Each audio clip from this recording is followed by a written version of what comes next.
Enter Shuttle. It's the first reusable space vehicle. Satellites may be placed in orbit and returned to Earth, or even repaired in orbit. For other types of missions, the orbiter will carry in its payload bay Space Lab. Large manned space stations can be constructed in orbit. With the shuttle orbiters, we're entering a new era in space. T-minus 1 minute. SYC, go. CB8, hold. CAC, go. Who's failing, baby? Two astronauts, John Young and Bob Griffin, minus 45 seconds, and counting. Columbia Mill committed to space travel. Glad you're joining. Good again. One for you. Okay. Wait a minute, one more. This looks like a good time for some good news here. The House passed the space budget yesterday, 277 to 60, which includes a vote for the shuttle. Wonderful. Wonderful. I'm proud to be an American. Need that shuttle mighty bad. Well, I think I was standing on the moon when I heard that. I was really amazed. You know, it was really interesting. I didn't know anything about the shuttle. We was working on Apollo, so I had no idea what kind of vehicle it'd be. Well, on April 1st, 1969, I got this phone call about 8:30 in the morning saying, go to building 36. And I saw the people I knew that were going into the building, so I went to go into the building and went up to the 3rd floor, and about 20 of us were just left standing there. We'd all received the same phone call. We had no idea why we were there. And a few minutes later, Dr. Max Fauger walked in and pulled out this funny-looking balsa wood plane, flew it across the room and said, we're going to build America's next spacecraft. It's going to launch like a rocket, but it's going to land like an airplane. It's going to be reusable. Shuttle back and forth to low Earth orbit, which is how we named it. When you consider the range of velocities this vehicle had to fly, it would fly subsonic, transonic through Mach 1, supersonic, and then hypersonic. When you're coming in from outer space, entry starts out at hypersonic velocities. The lifting body gave us the best performance characteristics, best handling characteristics for acquiring a landing strip. One of the competing concepts was two-lifting body. It was a huge, massive booster coupled with a smaller orbiter side-mounted to the booster. They were both piloted vehicles. NASA quickly realized that this two-lifting body configuration was prohibitive from fiscal point of view, and it was also very complicated. So that NASA embarked on a little bit different path. Take all the high-value pieces of shuttle and make them reusable. And that's how we wound up with orbiter and main engines being reusable. And the lower value or less expensive pieces make them expendable, and that's why external tank became expendable. Another concept that we had early on was deployable jet engines. They would flop out of the fuselage somehow and turn on. Well, that meant that you had to carry jet fuel. And then they started saying, well, you know, you'd have to land even if the engines didn't work. Well, if I got to land if the engines don't work anyway, maybe I just shouldn't carry the engines because they're such a problem. So then the problem became one of trying to get the orbiter from California to the Cape, and then after every mission to refurbish it and to fly it back and forth. And then after several weeks, I called up Owen one day and told him not to laugh, but I wanted to show him something. Set it right up in there where we feel it.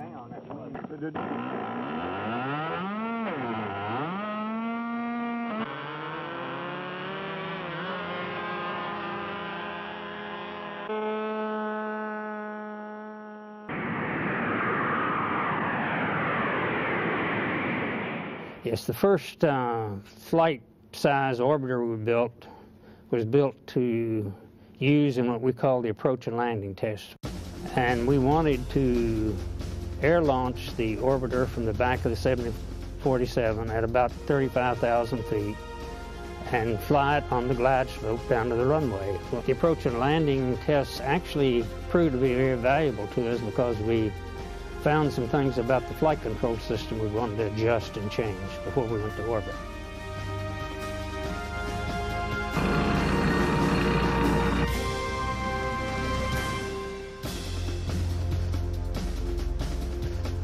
The valves on the RCS on the shuttle weighed about half what they did on the Apollo. What we did, we borrowed a technique that Sears and Roebuck used on their washing machine valves. to open and close the valves.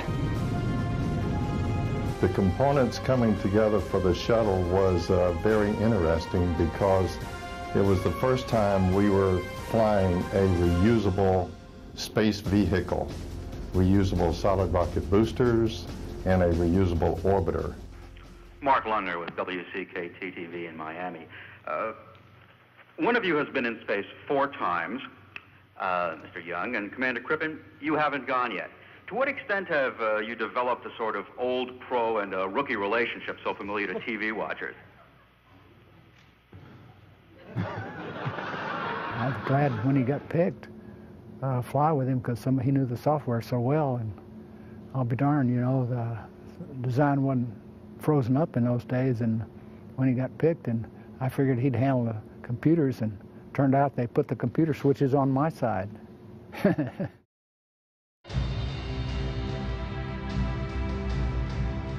It's quite different running thousands and thousands of computer simulations from seeing what you have worked on for 10 years out on the launch pad ready to launch.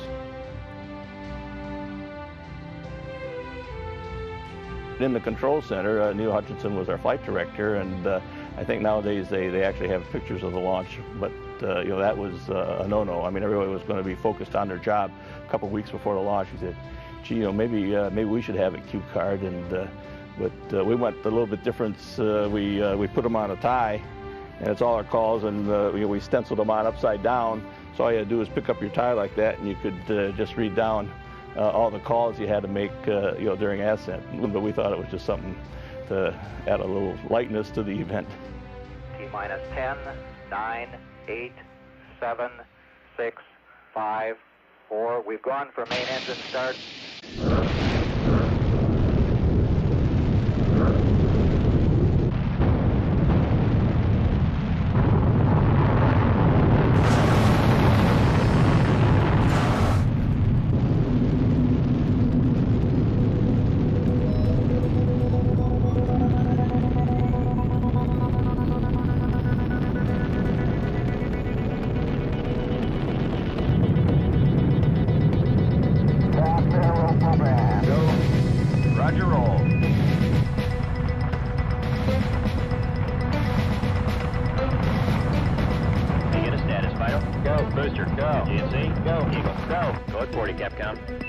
Houston, you're go at 40.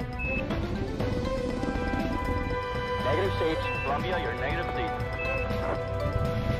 I was responsible for the separation of anything that's separated on the shuttle. So certainly the boosters on first flight, you know, I was up above watching in mission control. And so when they separated, I screamed. Roger on the SIP, Columbia. Oh, yes, it really did. They came off. Outstanding. Sure is. We can confirm it. It's really not explainable, you know, when you've dedicated so much of your life to the development and design, and it's come to fruition. You know, it's like having a baby. It's the best way I can say it. Columbia, Houston, you guys did so good, we're going to let you stay up there for a couple of days. Your gopher on orbit.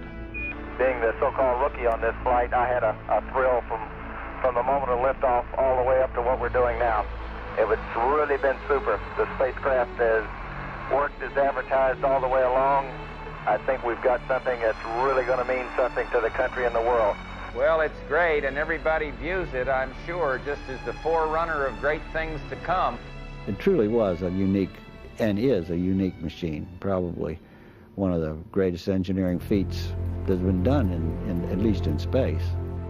It captured a lot of satellites that malfunctioned. It brought them back and took them back up again and launched them again. It has done over and over again a lot of great experiments in space. Well, it's a workhorse. If you stop and think about what the shuttle does, it can carry people to and from orbit. It can carry large payloads to and from orbit. It provides a work arrangement where you can use the manipulator arm to move payloads in and out. Well, there's so many things.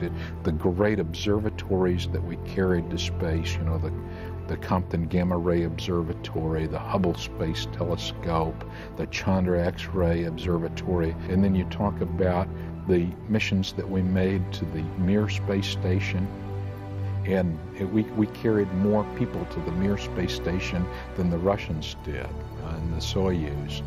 The International Space Station Assembly, which is one of the remarkable engineering achievements of our time, it's just been a great ride, and we have a lot to be proud of, those of us that have been privileged to work in the Space Shuttle program all these years.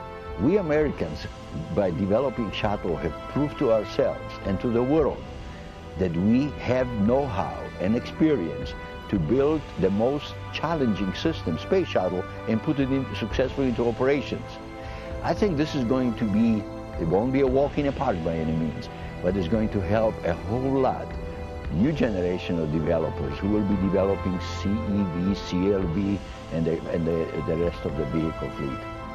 Oh, you bet. I think it's incredible machinery, and all the people that worked on it have done a heck of a job on it. And, you know, it goes into the future, and, no, I think it's just the beginning.